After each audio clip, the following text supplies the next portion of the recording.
గౌరవంతో బతకటానికి కావలసినటువంటి హక్కుల గురించి పోరాటం చేస్తూ ఆ యూనివర్సిటీ అధికారులకి విజ్ఞాపనలు ఇస్తున్నటువంటి సందర్భంలో వాళ్ళని అడ్డుకొని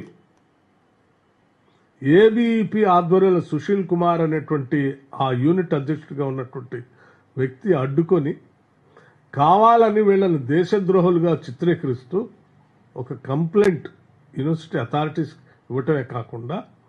భారతీయ జనతా పార్టీకి సంబంధించిన నాయకత్వానికి కూడా అందించి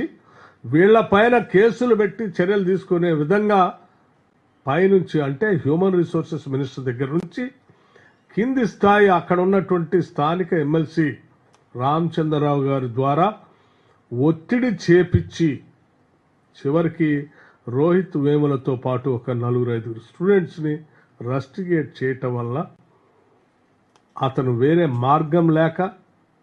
తప్పనిసరి పరిస్థితిలో ఆత్మహత్య చేసుకున్నటువంటి పరిస్థితి మనందరికీ తెలిసినటువంటి విషయమే. కానీ దురదృష్టం మరొకసారి భారతీయ జనతా పార్టీ అటువంటి వారిపైన చర్యలు తీసుకోకపోగా అలా ఇబ్బంది పెట్టేటువంటి వ్యక్తులకి భారతదేశంలో మంచి ఉన్నతమైనటువంటి పదవులు ఇస్తామని చెప్పి